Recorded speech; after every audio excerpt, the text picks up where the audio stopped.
Good morning students. Now we will start our topic number 2 of chapter 5th. ਆਪਾਂ ਨੂੰ ਜਿਵੇਂ ਪਤਾ ਹੀ ਹੈ ਕਿ ਆਪਾਂ ਫੰਕਸ਼ਨਸ ਆਫ ਸੈਂਟਰਲ ਬੈਂਕ ਕਰ ਰਹੇ ਹਾਂ। ਕੱਲ ਵਾਲੀ ਵੀਡੀਓ ਤੱਕ ਆਪਾਂ ਕੀ ਕੀਤਾ ਸੀ 7th ਚੈਪਟਰ ਤੱਕ 7th ਫੰਕਸ਼ਨ ਤੱਕ ਕੀ ਆਪਾਂ ਕੰਪਲੀਟ ਕਰ ਰਹੇ ਸੀ। ਅੱਜ ਆਪਾਂ 8th ਫੰਕਸ਼ਨ ਤੋਂ ਸਟਾਰਟ ਕਰਨਾ ਹੈ। 8th ਫੰਕਸ਼ਨ ਕੀ ਹੈ ਤੁਹਾਡਾ ਕਲੀਅਰਿੰਗ ਹਾਊਸ ਫੰਕਸ਼ਨਸ। मतलब RBI ਦਾ ਜਾਂ ਫਿਰ ਕਿਸੇ ਵੀ ਦੇਸ਼ ਦੇ ਸੈਂਟਰਲ ਬੈਂਕ ਦਾ ਕੀ ਕੰਮ ਹੁੰਦਾ, ਕੀ ਫੰਕਸ਼ਨ ਹੁੰਦਾ, ਕਲੀਅਰਿੰਗ ਹਾਊਸ ਫੰਕਸ਼ਨ। मतलब ਇਹਦਾ मतलब ਦੇਖੋ, ਮੰਨ ਲਓ ਇੱਕ ਦੇਸ਼ A ਆ, ਦੂਸਰਾ ਦੇਸ਼ ਕੀ ਆ B। A ਦੇਸ਼ ਵਿੱਚ ਰੁਪੀਜ਼ ਚੱਲ ਰਹੇ ਆ ਤੇ B ਦੇਸ਼ ਵਿੱਚ ਡਾਲਰਸ। A ਦੇਸ਼ ਦੇ ਕਿਸੇ ਵਿਅਕਤੀ ਨੇ B ਦੇਸ਼ ਦੇ ਕਿਸੇ ਵੀ ਵਿਅਕਤੀ ਤੋਂ ਕੋਈ ਵੀ ਚੀਜ਼ ਖਰੀਦੀ ਆ, ਠੀਕ ਹੈ। ਹੁਣ ਜਿਹੜਾ A ਆ ਉਹ ਪੇਮੈਂਟਸ ਕਿਹਦੇ ਰੂਪ ਵਿੱਚ ਕਰੂਗਾ, ਡਾਲਰਸ ਦੇ ਰੂਪ ਵਿੱਚ, ਕਿਉਂਕਿ B ਜਿਹੜਾ ਕੰਟਰੀ ਆ ਉਹਦੇ ਵਿੱਚ ਕੀ ਆ, ਡਾਲਰਸ ਚੱਲ ਰਹੇ ਆ। ਹੁਣ ਰੁਪੀਜ਼ ਨੂੰ ਡਾਲਰਸ ਦੇ ਵਿੱਚ ਕੌਣ ਕਨਵਰਟ ਕਰੂਗਾ, RBI ਜਾਂ ਫਿਰ ਕੋਈ ਵੀ ਸੈਂਟਰਲ ਬੈਂਕ, ਠੀਕ ਹੈ। ਇਸ ਤਰ੍ਹਾਂ ਆਪਾਂ ਕਹਿ ਸਕਦੇ ਹਾਂ ਵੀ ਇਹਨੂੰ ਕਲੀਅਰਿੰਗ ਹਾਊਸ ਫੰਕਸ਼ਨ ਹੈ, ਜੋ ਕਿ ਕਿਹਦੇ ਦੁਆਰਾ ਕੀਤਾ ਜਾਂਦਾ, ਸੈਂਟਰਲ ਬੈਂਕ ਦੁਆਰਾ ਕੀਤਾ ਜਾਂਦਾ, ਤਾਂ ਕਿ ਆ ਜਿਹੜੇ ਇੰਟਰ ਬੈਂਕ ਹੁੰਦੇ ਆ, ਇੰਟਰਨੈਸ਼ਨਲ ਬੈਂਕਸ ਹੁੰਦੇ ਆ, ਜਾਂ ਫਿਰ ਉਹਨਾਂ ਵਿੱਚ ਜਿਹੜੀ ਮਨੀ ਆ ਪੇਮੈਂਟਸ ਨੂੰ ਟਰਾਂਸਫਰ ਕੀਤਾ ਜਾ ਸਕੇ, ਠੀਕ ਹੈ। ਸੈਂਟਰਲ ਬੈਂਕ ਆਫ ਆ country also act as clearing house of the interbank of the commercial banks on one another at the national level। ਇਹ ਕੀ ਕਰਦੇ ਆ, ਸੈਂਟਰਲ ਬੈਂਕ ਨੈਸ਼ਨਲ ਲੈਵਲ ਉੱਤੇ ਜਿਹੜੀ ਆ ਜੋ ਵੀ ਬਾਕੀ ਬੈਂਕਾਂ ਦੇ ਨਾਲ ਟ੍ਰਾਂਜੈਕਸ਼ਨਸ ਹੁੰਦੀਆਂ, ਪੇਮੈਂਟਸ ਹੁੰਦੀਆਂ, ਜਿਵੇਂ ਹਾਊਸ ਕਲੀਅਰਿੰਗ ਹੋ ਗਿਆ, ਠੀਕ ਹੈ, ਜਾਂ ਕਲੀਅਰਿੰਗ ਹਾਊਸ ਹੋ ਗਿਆ, ਉਹਨੂੰ ਕੀ ਕਰਦੇ ਆ, ਯਕੀਨੀ ਬਣਾਉਂਦੇ ਆ ਵੀ ਇਹਦੇ ਨਾਲ ਕੀ ਆ, ਈਜ਼ੀਲੀ ਕੰਮ ਹੋ ਜਾਂਦੇ ਆ, ਕਿਉਂਕਿ ਇਹ ਆਸਾਨੀ ਦੇ ਨਾਲ ਜਿਹੜੇ ਰੁਪੀਜ਼ ਆ ਕਿਸੇ ਵੀ ਕਰੰਸੀ ਨੂੰ ਕੀ ਆ, ਕਨਵਰਟ ਕਰ ਸਕਦੇ ਆ ਕਿਸੇ ਵੀ ਹੋਰ ਕਰੰਸੀ ਦੇ ਵਿੱਚ।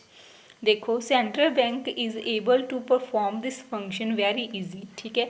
ਇਹ ਫੰਕਸ਼ਨ ਨੂੰ ਕੀ ਆ, ਜਿਹੜੇ ਸੈਂਟਰਲ ਬੈਂਕ ਬਹੁਤ ਈਜ਼ੀਲੀ ਕਰ ਦਿੰਦੇ ਨੇ, ਕਿਉਂਕਿ there is an account of every commercial bank with central bank, ਕਿਉਂਕਿ ਹਰੇਕ ਦੇਸ਼ ਦੇ ਵਿੱਚ ਆ ਜਿਹੜੇ ਕਮਰਸ਼ੀਅਲ ਬੈਂਕ ਆ ਉਹਨਾਂ ਦੇ ਅਕਾਊਂਟਸ ਹੁੰਦੇ ਆ ਸੈਂਟਰਲ ਬੈਂਕ ਦੇ, ਤਾਂ ਕਰਕੇ ਜਿਹੜੀਆਂ ਟ੍ਰਾਂਜੈਕਸ਼ਨਸ ਆ, ਪੇਮੈਂਟਸ ਆ, ਆਸਾਨੀ ਨਾਲ ਕੀਤੀਆਂ ਜਾ ਸਕਦੀਆਂ ਨੇ। ਇਸ ਤੋਂ ਅੱਗੇ ਆ ਬਹੁਤ ਹੀ important point, promoter of economic development. ਹੁਣ ਆਪਣੇ ਦੇਸ਼ ਵਿੱਚ ਸਰਕਾਰਾਂ ਕਿਉਂ ਕੰਮ ਕਰ ਰਹੀਆਂ, ਬੈਂਕ ਕਿਉਂ ਕੰਮ ਕਰ ਰਹੇ ਆ, ਸਿਰਫ ਇੱਕ ਹੀ ਮੋਟਿਵ ਹੈ ਉਹਨਾਂ ਦਾ, ਇਕਨੋਮਿਕ ਡਿਵੈਲਪਮੈਂਟ ਕਰਨੀ, ਆਪਣੇ ਦੇਸ਼ ਦੀ ਜਾਂ ਕਿਸੇ ਵੀ ਦੇਸ਼ ਦੇ ਨਾਲੋਂ ਵੱਧ ਤਰੱਕੀ ਕਰਨੀ, ਠੀਕ ਹੈ। Every country wants to achieve the objective of growth with stability, so central bank also act as a promoter of economic development, ਠੀਕ ਹੈ। ਕੀ ਕਹਿੰਦੇ ਵੀ ਹਰੇਕ ਦੇਸ਼ ਦਾ ਤਾਂ ਹੀ ਕੰਮ ਕਰ ਰਿਹਾ ਆਪਣੇ ਓਬਜੈਕਟਿਵਸ ਨੂੰ ਪਾਉਣ ਦੇ ਲਈ, ਠੀਕ ਹੈ। ਜੋ ਉਹਨਾਂ ਦੇ ਉਦੇਸ਼ ਹੁੰਦੇ ਆ ਉਹਨਾਂ ਨੂੰ ਅਚੀਵ ਕਰਨ ਦੇ ਲਈ ਉਹਨਾਂ ਦੇ ਓਬਜੈਕਟ ਕੀ ਹੁੰਦੇ ਆ ਵੀ ਗਰੋਥ ਨੂੰ ਸਟੇਬਲ ਬਣਾਉਣਾ, ਉਹਨੂੰ ਸਥਿਰ ਬਣਾਉਣਾ, ਮਤਲਬ ਉਹ ਗਰੋਥ ਆ ਜਿਹੜੀ ਇੱਦਾਂ ਹੀ ਬਣੀ ਰਹੇ, ਤਾਂ ਕਰਕੇ ਹਰੇਕ ਦੇਸ਼ ਦੇ ਸੈਂਟਰਲ ਬੈਂਕ ਕੀ ਆ, ਪ੍ਰਮੋਟਰ ਹੁੰਦੇ ਆ ਇਕਨੋਮਿਕ ਡਿਵੈਲਪਮੈਂਟ ਦੇ, ਠੀਕ ਹੈ। ਟੂ ਅਚੀਵ ਦਿਸ ਟਾਰਗੇਟ, ਕਹਿੰਦੇ ਇਹਨਾਂ ਟਾਰਗੇਟਸ ਨੂੰ ਅਚੀਵ ਕਰਨ ਦੇ ਲਈ, ਉਦੇਸ਼ਾਂ ਨੂੰ ਅਚੀਵ ਕਰਨ ਦੇ ਲਈ ਸੈਂਟਰਲ ਬੈਂਕ ਟੇਕਸ ਮੈਨੀ steps under it's monetary policy which leads the economic development of the country. ਕਹਿੰਦੇ ਇਹਨਾਂ ਦੇ ਉਦੇਸ਼ਾਂ ਨੂੰ ਪੂਰਾ ਕਰਨ ਲਈ ਜਿਹੜੇ ਸੈਂਟਰਲ ਬੈਂਕ ਆ ਕਈ ਇਸ ਤਰ੍ਹਾਂ ਦੇ ਸਟੈਪ ਜਿਹੜੇ ਚੁੱਕਦੇ ਆ ਜਿਹਨਾਂ ਨਾਲ ਕੀ ਆ, ਇਕਨੋਮਿਕ ਡਿਵੈਲਪਮੈਂਟ ਜ਼ਿਆਦਾ ਤੋਂ ਜ਼ਿਆਦਾ ਹੋਵੇ, ਠੀਕ ਹੈ। ਇਹ ਇਹਦਾ ਬਹੁਤ ਹੀ ਇੰਪੋਰਟੈਂਟ ਪੁਆਇੰਟ ਹੈ। ਇਸ ਤੋਂ ਅੱਗੇ ਅਗਲਾ ਪੁਆਇੰਟ ਆ collection of data. Collection of data ਦਾ ਮਤਲਬ ਹੁੰਦਾ ਡਾਟਾ ਨੂੰ ਇਕੱਠਾ ਕਰਨਾ। ਉਹ ਕੰਮ ਕਿਹਦੇ ਦੁਆਰਾ ਕੀਤਾ ਜਾਂਦਾ, ਸੈਂਟਰਲ ਬੈਂਕ, ਠੀਕ ਹੈ। Central bank of any country also collects detailed data about the economic conditions of the country from the various sectors of the economy, ਠੀਕ ਹੈ। ਆਪਣੀ ਇਕੋਨਮੀ ਦੇ ਵਿੱਚ ਪਤਾ ਵੀ ਆਪਾਂ ਨੂੰ ਬਹੁਤ ਸਾਰੇ ਸੈਕਟਰਸ ਕੰਮ ਕਰ ਰਹੇ ਆ, ਜਿਵੇਂ ਐਗਰੀਕਲਚਰ ਸੈਕਟਰ, ਠੀਕ ਹੈ, ਜਾਂ ਫਿਰ ਸਰਵਿਸ ਸੈਕਟਰ ਆ ਜੋ ਜਿਹਦੇ ਵਿੱਚ ਬੈਂਕਿੰਗ ਵਗੈਰਾ ਆ ਜਾਂਦੇ, ਉਹ ਸਾਰੇ ਜਾਣੇ ਮਿਲ ਕੇ ਕੰਮ ਕਰਦੇ ਆ। ਹੁਣ ਉਹਨਾਂ ਬਾਰੇ ਕੀ ਆ, ਡਿਟੇਲਡ ਡਾਟਾ ਇਕੱਠਾ ਕਰਦਾ ਕੌਣ, ਸੈਂਟਰਲ ਬੈਂਕ, ਵੀ ਕਿੱਦਾਂ ਕੰਮ ਕਰ ਰਹੇ ਆ, ਇਹਨਾਂ ਨੂੰ ਕਿੰਨੀ ਮਨੀ ਦੀ ਜ਼ਰੂਰਤ ਆ, ਠੀਕ ਹੈ, ਜਾਂ ਫਿਰ ਇਹ ਜਿਹੜੀ ਆਪਣੀ ਦੇਸ਼ ਦੀ ਤਰੱਕੀ ਹੋ ਸਕਦੀ ਹੈ ਇਹਨਾਂ ਕੰਮਾਂ ਨਾਲ ਕਿ ਨਹੀਂ ਹੋ ਸਕਦੀ, ਠੀਕ ਹੈ। ਦਿਸ ਡਾਟਾ ਜਾਂ ਫਿਰ ਇਨਫੋਰਮੇਸ਼ਨ, ਜਿਹੜੀ ਵੀ ਡਾਟਾ ਜਾਂ ਫਿਰ ਇਨਫੋਰਮੇਸ਼ਨ ਇਹਨਾਂ ਦੁਆਰਾ ਇਕੱਠੀ ਕੀਤੀ ਜਾਂਦੀ ਹੈ, ਇਜ਼ ਗ੍ਰੇਟਰ ਯੂਜ਼ਫੁਲ, ਕਹਿੰਦੇ ਕਿਹਦੇ ਲਈ ਯੂਜ਼ਫੁਲ ਹੋ ਸਕਦੀ ਹੈ, ਸਟੂਡੈਂਟਸ ਲਈ, ਠੀਕ ਹੈ, ਤੁਹਾਡੇ ਲਈ, ਟੀਚਰਸ ਦੇ ਲਈ। ਟੀਚਰਸ ਕੀ ਆ, ਇਹਨਾਂ ਬੁੱਕਸ ਤੋਂ ਜਿਹੜੇ ਛਾਪੇ ਗਏ ਹੁੰਦੇ ਆ ਜਾਂ ਫਿਰ ਕੋਈ ਵੀ ਨਿਊਜ਼ਪੇਪਰ ਵਗੈਰਾ ਜੋ ਵੀ ਡਾਟਾ ਇਹਨਾਂ ਦਾ ਹੁੰਦਾ, ਉਹਨਾਂ ਨੂੰ ਕੀ ਆ, ਸਟੂਡੈਂਟਸ ਨੂੰ ਦੱਸਦੇ ਆ, ਠੀਕ ਹੈ। ਉਹਨਾਂ ਲਈ ਇਹ ਬਹੁਤ ਯੂਜ਼ਫੁਲ ਹੋ ਜਾਂਦੇ ਆ। ਇਸ ਤੋਂ ਬਿਨਾਂ ਜਿਹੜੇ ਰਿਸਰਚ ਕਰਦੇ ਆ, ਰਿਸਰਚਰ ਦੇ ਲਈ ਇਕਨੋਮਿਕਸਟ, ਠੀਕ ਹੈ, ਜੋ ਇਕਨੋਮਿਕਸਟ ਹੁੰਦੇ ਆ ਉਹਨਾਂ ਲਈ ਇਹ ਡਾਟਾ ਬਹੁਤ ਯੂਜ਼ਫੁਲ ਹੁੰਦਾ। ਅਤੇ ਗੌਰਮੈਂਟ ਲਈ, ਗੌਰਮੈਂਟ ਨੂੰ ਪਤਾ ਲੱਗਦਾ ਵੀ ਆਪਣਾ ਦੇਸ਼ ਕਿੰਨੀ ਤਰੱਕੀ ਕਰ ਰਿਹਾ ਜਾਂ ਨਹੀਂ ਕਰ ਰਿਹਾ, ਠੀਕ ਹੈ। ਇਹ ਕੀ ਕਰਦਾ ਵਾ, ਇਹਦਾ ਵੀ ਬਹੁਤ ਇੰਪੋਰਟੈਂਟ ਪੁਆਇੰਟ ਆ ਕਿ ਕਲੈਕਸ਼ਨ ਆਫ ਡਾਟਾ, ਕਿ ਸੈਂਟਰਲ ਬੈਂਕ ਡਾਟਾ ਦੀ ਕਲੈਕਸ਼ਨ ਕਰਦਾ। ਅੱਗੇ ਦੇਖੋ, special functions of central bank in developing countries ਮਤਲਬ ਜਿਹੜੀ ਡਿਵੈਲਪਮੈਂਟ ਕਰ ਰਹੀਆਂ, ਠੀਕ ਹੈ, ਉਹ ਕੰਟਰੀ ਦੇ ਵਿੱਚ ਹੋਰ ਕਿਹੜੇ ਕੰਮ ਆ ਜਿਹੜੇ ਸੈਂਟਰਲ ਬੈਂਕ ਦੁਆਰਾ ਕੀਤੇ ਜਾਂਦੇ ਆ। ਸੈਂਟਰਲ ਬੈਂਕ ਕੀ ਕਰਦਾ, ਟੂ ਪ੍ਰਮੋਟ ਸੇਵਿੰਗਸ, ਲੋਕਾਂ ਨੂੰ ਵੱਧ ਤੋਂ ਵੱਧ ਸੇਵਿੰਗਸ ਕਰਨ ਲਈ ਪ੍ਰਮੋਟ ਕਰਦਾ। ਕਿਉਂਕਿ ਜਦੋਂ ਸੇਵਿੰਗਸ ਵੱਧਦੀਆਂ ਆਪਣੀਆਂ, ਉਹਦੇ ਨਾਲ ਕੀ ਹੁੰਦਾ, ਆਪਣੀ ਇਕੋਨਮੀ ਦੇ ਵਿੱਚ ਕੈਪੀਟਲ ਫਾਰਮੇਸ਼ਨ ਹੁੰਦੀ ਆ, ਤਾਂ ਕਰਕੇ ਜਿਹੜਾ ਪੈਸਾ ਉਹ ਵੱਧ ਤੋਂ ਵੱਧ ਉਹਦਾ ਨਿਰਮਾਣ ਹੁੰਦਾ, ਠੀਕ ਹੈ। ਤਾਂ ਕਰਕੇ ਜਿਹੜੀਆਂ ਸੇਵਿੰਗਸ ਨੂੰ ਕੀ ਆ, ਪ੍ਰਮੋਟ ਕਰਦਾ।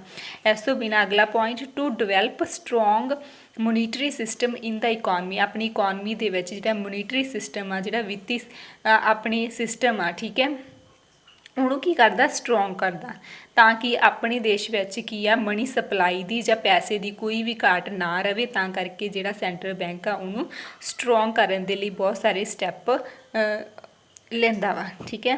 To expand banking system, expand ਮਤਲਬ ਵਧਾਉਂਦਾ ਕਿਹਨੂੰ, ਬੈਂਕਿੰਗ ਸਿਸਟਮ ਨੂੰ, ਠੀਕ ਹੈ। ਬੈਂਕਿੰਗ ਸਿਸਟਮ ਕਿਵੇਂ ਵਧਾਇਆ ਜਾ ਸਕਦਾ, ਵੱਧ ਤੋਂ ਵੱਧ ਬੈਂਕਸ ਖੋਲ੍ਹ ਕੇ, ਵੱਧ ਤੋਂ ਵੱਧ ਸਰਵਿਸ ਦੇ ਕੇ, ਠੀਕ ਹੈ। ਇਹ ਜ਼ਿਆਦਾ ਕਿੱਥੇ ਕੀ ਐਕਸਪੈਂਡ ਕਰਦੇ ਆ, ਵਧਾਉਂਦੇ ਆ ਬੈਂਕਿੰਗ ਸਿਸਟਮ ਨੂੰ, ਕਿੱਥੇ, ਬੈਕਵਰਡ ਏਰੀਆਸ, ਜਿੱਥੇ ਜਿਹੜੀ ਫੈਸਿਲਿਟੀਜ਼ ਆ ਬਹੁਤ ਘੱਟ ਪਹੁੰਚਦੀਆਂ, ਉਹ ਏਰੀਆਜ਼ ਦੇ ਵਿੱਚ ਕੀ ਆ, ਇਹ ਬੈਂਕਿੰਗ ਸਿਸਟਮ ਨੂੰ ਕੀ ਆ, ਐਕਸਪੈਂਡ ਕਰਦੇ ਆ, ਵਧਾਉਂਦੇ ਆ। ਇਸ ਤੋਂ ਬਿਨਾਂ to maintain economic and price stability in the economy, ਹੁਣ ਆਪਾਂ ਨੂੰ ਪਤਾ ਵੀ ਜਿੰਨੀ ਵੀ ਇਕੋਨਮੀ ਦੇ ਵਿੱਚ ਇਕਨੋਮਿਕ ਸਟੇਬਿਲਿਟੀ ਹੋਊਗੀ ਅਤੇ ਪ੍ਰਾਈਸ ਦੇ ਵਿੱਚ ਸਟੇਬਿਲਿਟੀ ਹੋਊਗੀ, ਪ੍ਰਾਈਸ ਨਾ ਵਧਣਗੇ ਨਾ ਘਟਣਗੇ, ਤਾਂ ਹੀ ਕੀ ਆ, ਇਕਨੋਮੀ ਦੀ ਆਪਣੀ ਕੀ ਆ, ਡਿਵੈਲਪਮੈਂਟ ਹੋਊਗੀ। ਤਾਂ ਕਰਕੇ ਇਹਨਾਂ ਨੂੰ ਮੇਨਟੇਨ ਕਰਕੇ ਰੱਖਦਾ ਕੌਣ, ਸੈਂਟਰਲ ਬੈਂਕ। ਇਸ ਤੋਂ ਬਿਨਾਂ to provide credit to the specific sectors, ਹੁਣ ਆਪਾਂ ਨੂੰ ਪਤਾ ਵੀ ਆਪਣੇ ਇਕੋਨਮੀ ਦੇ ਵਿੱਚ ਬਹੁਤ ਤਰ੍ਹਾਂ ਦੇ ਸੈਕਟਰਸ ਕੰਮ ਕਰ ਰਹੇ ਆ, ਪ੍ਰੋਡਕਸ਼ਨ ਕਰ ਰਹੇ ਆ, ਠੀਕ ਹੈ।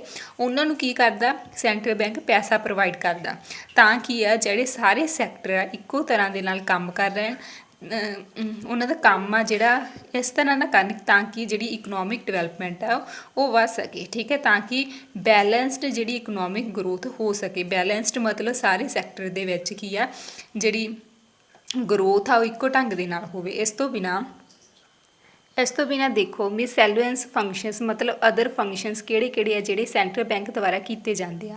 ਦੇਖੋ, ਆ central bank represent it's country in international seminars and conference, ਆਪਾਂ ਨੂੰ ਪਤਾ ਵੀ ਵੱਖ-ਵੱਖ ਦੇਸ਼ਾਂ ਦੇ ਵਿੱਚ ਇੰਟਰਨੈਸ਼ਨਲ ਲੈਵਲ 'ਤੇ ਸੈਮੀਨਾਰਸ ਹੁੰਦੇ ਆ ਅਤੇ ਕਾਨਫਰੰਸਿਸ ਹੁੰਦੀਆਂ, ਠੀਕ ਹੈ, ਤਾਂ ਕਿ ਸਾਰੇ ਦੇਸ਼ਾਂ ਦਾ ਜਿਹੜਾ ਵਿਕਾਸ ਹੋ ਸਕੇ। ਉਹਨਾਂ ਵਿੱਚ ਜਿਹੜਾ ਸੈਂਟਰਲ ਬੈਂਕ ਆ ਆਪਣੇ ਦੇਸ਼ ਨੂੰ ਰਿਪਰੈਜ਼ੈਂਟ ਕਰਦਾ, ਉਹਨਾਂ ਦਾ ਮੁਖੀ ਬਣ ਕੇ ਆ ਜਿਹੜਾ ਉਹ ਜਾਂਦਾ, ਠੀਕ ਹੈ, ਹੈੱਡ ਬਣਦਾ।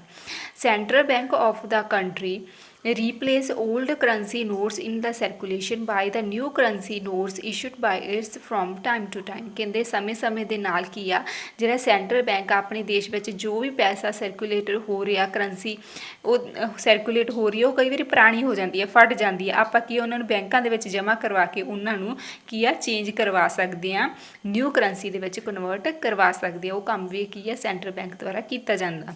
Central bank of the country is also part of money market and the capital market, ਜਿਹੜਾ ਸੈਂਟਰਲ ਬੈਂਕ ਆ ਉਹ ਕਿਹਦਾ ਪਾਰਟ ਹੁੰਦਾ, ਮਨੀ ਮਾਰਕੀਟ ਦਾ ਅਤੇ ਕੈਪੀਟਲ ਮਾਰਕੀਟ ਦਾ, ਠੀਕ ਹੈ। ਵਿੱਤੀ ਮਾਰਕੀਟ ਦਾ ਜਾਂ ਪੂੰਜੀ ਮਾਰਕੀਟ ਦਾ, ਜਾਂ ਫਿਰ ਜਿਹੜੀ ਕੈਪੀਟਲ ਮਾਰਕੀਟ ਆ, ਪੂੰਜੀ ਮਾਰਕੀਟ ਉਹਨੂੰ ਕਿਹਾ ਜਾਂਦਾ, ਠੀਕ ਹੈ, ਉਹਦਾ ਵੀ ਪਾਰਟ ਹੁੰਦਾ ਵਾ। ਅਤੇ then central bank provides special incentives to the specific sectors.